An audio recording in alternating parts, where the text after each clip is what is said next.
Hello everyone, welcome to class 11 physics session. We are studying chapter number 4, motion in a plane.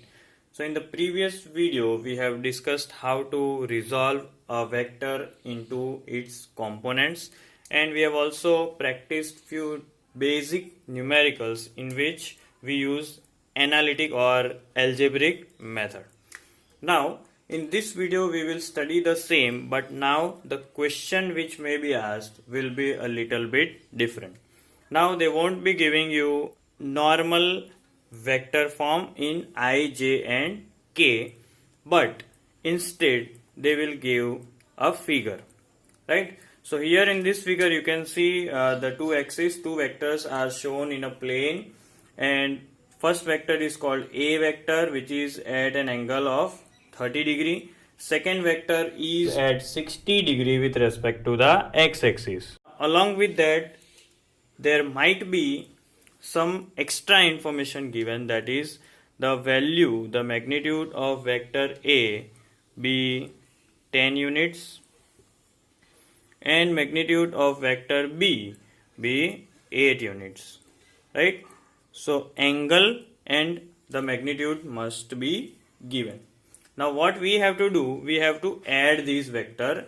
We have to find out the resultant vector R, which is nothing but the addition of these vector.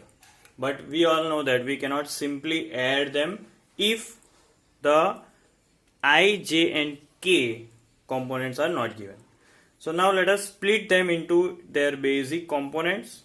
So on the basis of this geometry, we will split the vector A in its components, that is AX and AY. Okay, and for vector B we will be doing the same. This will be the component BX and BY. So the AX component will be A cos theta, AY component will be A sin theta. As per our previous video, we have already discussed this. Same way, the X component of B will be B cos theta, and next Y component of B will be B sin theta. So now quickly let us put the values. We all know what is the value of A and B, already given in units, and sin theta cos theta will be on the basis of angle. So let us start with AX, that is A cos theta. Now A cos theta is nothing but 10 into cos, what is the degree of A? That is 30. Now we must know the value of cos 30. In 10th standard you all have studied trigonometry, and in that we have the value of cos 30, and that is root 3 by 2. Calculate the value of root 3 by 2 and then multiply it with 10. So you will get 10 into, what is root 3 by 2? Root 3 by 2's value will be 0.866. So now what is the final answer? It is 8.66 units. Same way, A sin theta, that means 10 into sin 30, right? So 10 into, now the value of sin 30, 1 by 2, so that is 0.5. So now what is 10 into 0.5? It is 5.00 units. Same way, let us calculate for B cos theta. So what is the magnitude of B? That is 8. So we will multiply it with 8 into, what is the angle? Cos 60, right? So B cos 60 is 8 into 0.5. So that will be 4 units. And let us go for B sin theta, that is 8 into sin 60, that is 8 into 0.8660, and that is around 6.93 units, right? So what we did is to calculate all the components, X and Y components, and so let us obtain the resultant.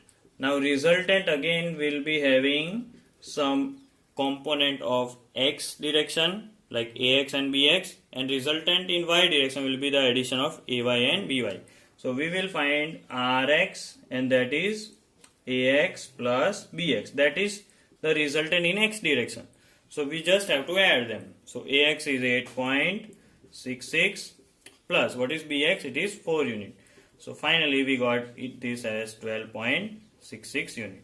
So the x component of resultant is 12.66 unit. Same way, y component of ry will be ay plus by, and that will be 5.00 plus 6.93, and that is 11.93 units. Now, what will be the magnitude of the resultant vector?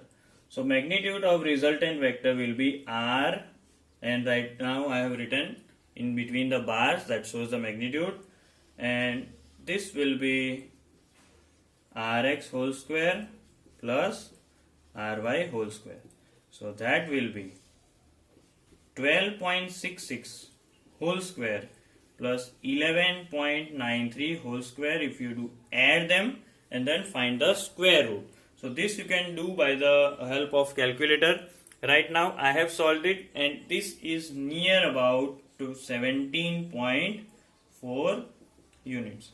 So overall answer of resultant vector is 17.4 units. Now what about the direction of this resultant vector? So direction of resultant vector is tan theta. Now we all know whenever you find direction, keep the y component in the numerator and x component in the denominator. So that will be tan theta equals to ry, that is 11.93 upon 12.66. And if you do the ratio of 11.93 and 12.66, it will be near about 0.9423, right? And then you have learned how to calculate the theta, so that will be tan inverse 0.9423. Using the log tables, you may easily find that the value of theta over here is near about 43 degree and 18 minutes, right? So this will be our overall answer of resultant vector, its magnitude, components of resultant vector, and direction of resultant vector. Now moving on to another question. Over here you see the figure very carefully. Here three different vectors are shown, so I have used three different colors: vector A, vector B, and vector C.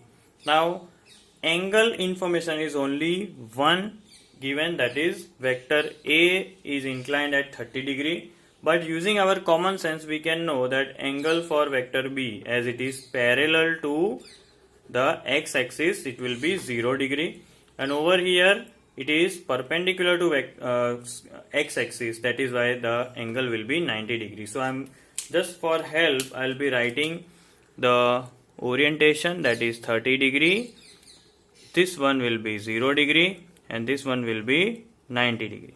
Okay, now the magnitude is also given, and that is A equals to 10 meter, B equals to 6 meter, and C equals to 4 meter. As they are, suppose they are showing displacement vector, so all will have meter as their unit. Now we have to find out the resultant vector. So let us quickly go for the x component of all three and y component of all three. Now x component of vector A will be A cos 30. Magnitude of A is 10 given, so 10 into what is cos 30, it is root 3 by 2. So that will be 0.8660. So finally we can write it as 8.66 meter, right? Now Bx, so that is B cos how much? You see the orientation, that is 0 degree. So B cos 0 degree. What is the magnitude of B? That is 6 into what is the value of cos 0? Value of cos 0 is 1. So that is finally 6.0 meter. Now Cx, that is C cos 90. Now C magnitude is 4, but cos 90, if you see, it is 0. So final value will be 0 meter. Okay. Now going for the y component. Now y component is ay, that means A sin 30 A magnitude is 10. So sine 30 is 0.5. So that will be equal to 5.0 meter. Now by will be b sine 0 degree, and magnitude of b is already given, that is 6. A value of sine 0 is 0, and that will make the whole value as 0. Clear? Now cy is c sine 90. Now c is 4 meter, and what is the value of sine 90? Sine 90 is 1. That means it is 4.0 meter. So now you see, for finding Rx, this is nothing but the resultant. If we add all, this will be helpful in finding Ry, and then we'll go for the basic evaluation of the magnitude and then the direction. So now let us see what is Rx. Rx is Ax plus Bx plus Cx. So that is 8.66 plus 6.0 plus 0, and that makes it 14.66 meter. Okay. Now what is Ry? Ay plus By plus Cy, and adding all three will be 5.0 plus 0.0 plus 4.0, and that will give you 9 meter. Magnitude of the resultant vector r equals to rx square plus ry square, and that is equal to 14.66 whole square plus 9 whole square. And if you do the calculation, the overall value will come around 17.2 meter. Right? And now let us go for the direction of resultant vector r. So directly I am writing theta equals to tan inverse ry plus upon rx. So that is tan inverse ry, it was 9 upon 14.66. So that is tan inverse, and if you find the value of 9 upon 14.66, that will be 0.6139. So now if you will find the angle 33 degree. This might not be an absolute value, but you are already knowing how to find out the angle using logarithmic table. So just find out and write the answer perfectly. So that's it for this type of question. Though they appears lengthy, but they are very easy, as you are already getting the magnitude and orientation. Then you find x component and y components. For resultant, add all the x component. For resultant of y, add all the y components, and go for the magnitude formula and the direction formula.